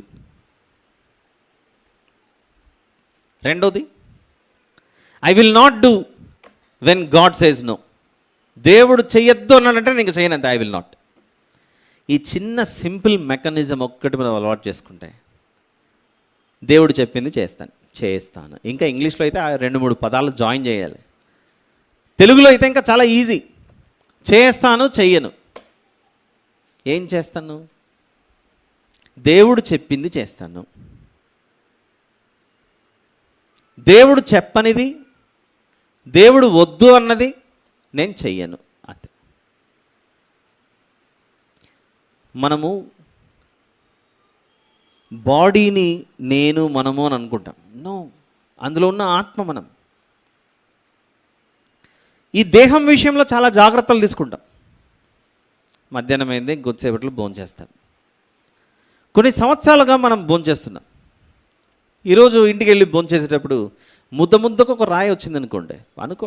మంచి ఫుడ్డే, మంచి మెటీరియల్స్ తెచ్చుకొని సూపర్ మార్కెట్కి వెళ్ళి అన్నీ తెచ్చుకున్నారు.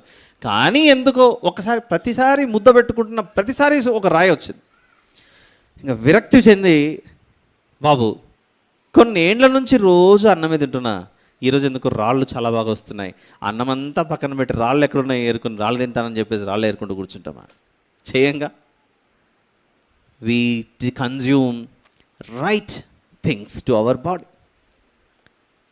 భోజనం చేసేటప్పుడు నాకు ఇది రాయి నా బాడీలోకి వెళ్ళకూడదని మనం రిజెక్ట్ అని కొట్టేస్తుంటాం.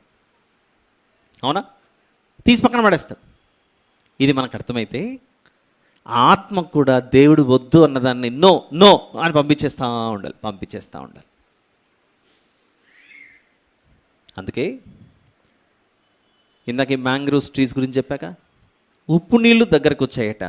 ఆ వేర్లు ఉప్పును ఫిల్టర్ చేసి, ఉప్పు నాకొద్దు, నువ్వు నీళ్ళు ఒక్కటే కావాలని తీసుకుంటుందట. ఇది ఎంతవరకు అవసరమో అంతవరకే తీసుకుంటుందట. సాల్ట్ ఎక్సెస్ ఉన్నదంతా పక్కన పంపించేస్తుంటుంది. యేసు ప్రభు ఒక మాట అంటున్నాడు, చూస్తారా? యోహాను సువార్త 17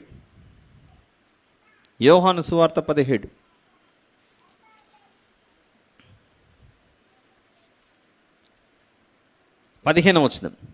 నీవు లోకంలో నుండి వారిని తీసుకుని పొమ్మని నేను ప్రార్థించలేదు. నీవు లోకంలో నుండి వారిని తీసుకుని పొమ్మని నేను ప్రార్థించలేదు, కానీ దుష్టుని నుండి వారిని కాపాడమని ప్రార్థించుచున్నాను. లోకంలో నుండి తీసుకెళ్ళమని నేను ప్రార్థించట్లేదు, కానీ ఈ లోకంలో ఉండగా దుష్టుడు అటాక్ చేస్తాడు. దుష్టుడు వచ్చి ప్రేరేపించగానే, దుష్టుడు గారు గౌరవలీయులు మీలాంటి లోపలికైనా పిలవకూడదు. నేను లోక సంబంధిని కానట్టు వారు లోక సంబంధులు కారు. ఇక చెప్తాను. ఇంకొక 2 వచనాలు చూసి ముగించుకుందాం. కొలస్సీ పత్రిక 2వ అధ్యాయం. కొలస్సీ పత్రిక 2.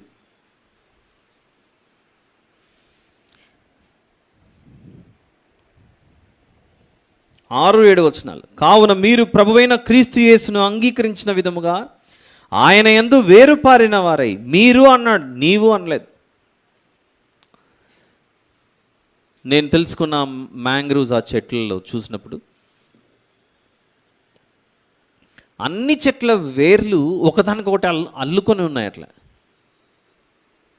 అన్ని సమానంగా ఎదుగుచున్నాయి. మిగిలిన చెట్లకు దీనికి తేడా, ఒక చెట్టు అక్కడ, ఒక చెట్టు ఇక్కడ, అక్కడక్కడ అలా ఉంటాయి. ఇవి అలా అల్లుకొని తీగలు కాదు, మళ్ళీ మానే ఆ వేర్లని లోపల మెత్తటి నేలకు, లోపల నీళ్ళకు తగులుతూ, ఏంటి ప్రభు అయితే అంటే, నాయన నువ్వు సంఘంలో, సమాజంలో క్రైస్తవులుగా ఉన్నప్పుడు నీ ఒక్కని ఎదుగుదల మాత్రమే ఆలోచించకూడదు. అందరూ లోతుల్లోనికి వేరుపారిన వారై అంటుగట్టబడి అందరూ సమానంగా ఎదగండి.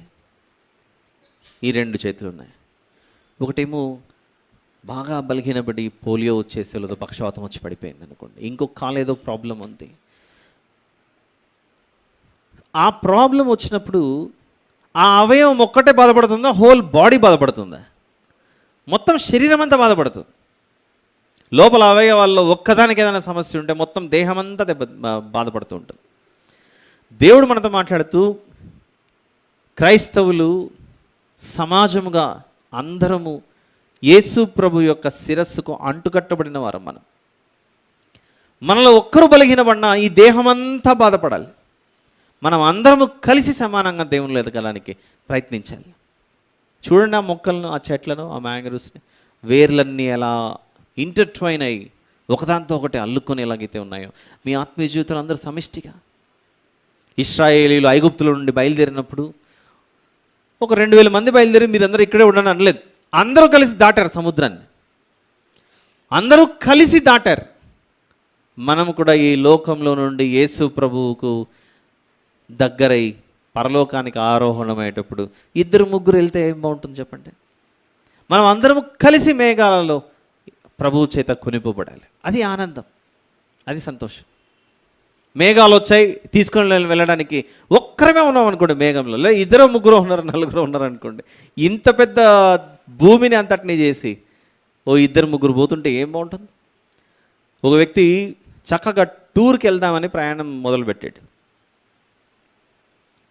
జీవితకాలం అంతా ఒంటరిగా ప్రయాణం చేసుకుంటూ పోతున్నాడు. ఇప్పుడంటే యూట్యూబ్లో వచ్చి వీడియోల కొరకు దేశాలు తిరుగుతున్నారు, కానీ ఒంటరి ప్రయాణం ఎంతవరకు చేస్తారు? వేరుండగోవాడు లెస్సైన జ్ఞానం నాకు విరోధం లేదా? అందరము కలిసి ఆత్మ సంబంధమైన సంఘముగా కట్టబడుచు దేవునికి దగ్గర అవుతూ ప్రయాణం చేయాలి.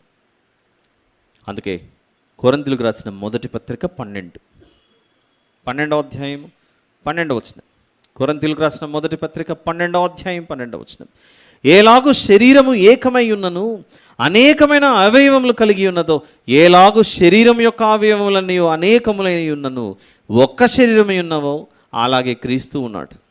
ఎలాగనగా యూదులమైనను గ్రీసు దేశస్థులమైనను దాసులమైనను స్వతంత్రులమైనను మనమందరము ఒక్క శరీరంలోనికి ఒక్క ఆత్మ యందే బాప్తిసం పొందితిమి. మనమందరము ఒక్క ఆత్మను పానము చేసిన వారమైతిమి. ఒక పాత్రలోది మనం తాగబోతున్నాం కొద్దిసేపట్లో. ఒక్క శరీరాన్ని సూచిస్తున్న రొట్టెలో మనం చేయి వేయబోతున్నాం కొద్దిసేపట్లో. అది వేరువేరుగా మనం తుంచి పక్కన పెట్టుకొని కొద్దిసేపు ప్రార్థించిన తర్వాత తీసుకుంటాము.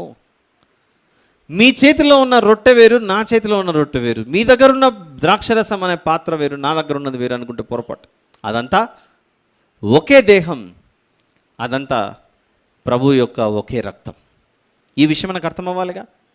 అలా కట్టబడుచు ఎదుగుచు మనలో నుండి గొప్ప ఫలములు రావాలి. ఏంటా గొప్ప ఫలములు? గలతీ పత్రిక 5వ అధ్యాయం 22వ వచనం. గలతీ పత్రిక 5:22. ఆత్మ సంబంధమైన ఫలములు ప్రేమ, సంతోషము, సమాధానము, దీర్ఘశాంతము, దయాళుత్వం. ఇందా చెప్పా, ఆ చెట్లన్నీ ఒకదానితో ఒకటి అలా వేర్లు అల్లుకొని దట్టమైన అరణ్యముగా ఉన్నప్పుడు అందులోనికి రకరకాల ప్రాణులు వస్తాయట. చేపలు, మిగిలిన లోపల తిరిగే చిన్న చిన్న జంతువులు, అవన్నీ వచ్చి అక్కడ స్థిరపడి వాటి యొక్క సంతానోత్పత్తి అక్కడ జరిగించి, అంటే గుడ్లు ఏమన్నా ఉంటే పెట్టేసి సీజన్కి అనుగుణంగా ఆ తర్వాత మళ్ళీ నీళ్ళలోకి కలిసిపోతాయట. ఆ మడ అడవుల్లో, ఆ మ్యాంగ్రూవ్స్లో. అవి ఎలాగైతే అనేక మందికి ఆశ్రయంగా మారాయో, మన భక్తి జీవితం కూడా మనల్ని చూసి అనేక మంది వీరి దగ్గరికి వెళ్తే మాకు మేలే జరుగుతుంది కానీ కీడు జరగదు అన్న ఉద్దేశంతో రావాలట. దీని గురించి చెబుతూ ఇర్మియా గ్రంథం, ఈరోజు వాక్యం అదే కదా మనకు, 17వ అధ్యాయం. అలా ఉంటే వర్షము లేని సంవత్సరం కూడా చింత నొందదట. అలా కాపాడా దేవుడు ఎప్పుడన్నా ఇశ్రాయేలీయులను కానీ మనుషులను? నీళ్లు లేకుండా వారు బాధపడుతుంటే మీరు బాధపడకండి అని బండలోంచి నీళ్లు తీసి ఇచ్చాడు. తాగారు, దాహం తీర్చుకున్నారు, దప్పిక తీరింది. ఆహారం లేకుండా ఆకలి అన్నప్పుడు దేవుడు ఆకాశం నుండి మన్నాను కురిపించాడు. దీనికి అంత కారణం యెహోవాను నమ్ముకొని ఉండటం వల్ల అది సాధ్యమైంది. ఈరోజు మనం నేర్చుకున్న ఈ వాక్యంలో, నాయన నీవు ఏ స్థితిలో ఉన్నా ఆ స్థితిలో దేవుణ్ణి దూషించి వెళ్ళిపోమని యోబు గారి భార్య సలహా ఇచ్చిందే, అలాంటి స్థితిలో నువ్వు వెళ్ళిపోతావేమో జాగ్రత్త. నో, తుఫాన్ వచ్చినా, వరద వచ్చినా, ముంపు వచ్చినా, కరువు వచ్చినా, ఖడ్గం వచ్చినా, ఏది వచ్చినా, what is your association relationship with God? ఎలా ఉంది నీ జీవితం? చాలా ముఖ్యమైనది. ఆలోచిస్తారని ఆశిస్తూ ఇంతటితో ఈ సందేశాన్ని ముగిస్తున్నాను.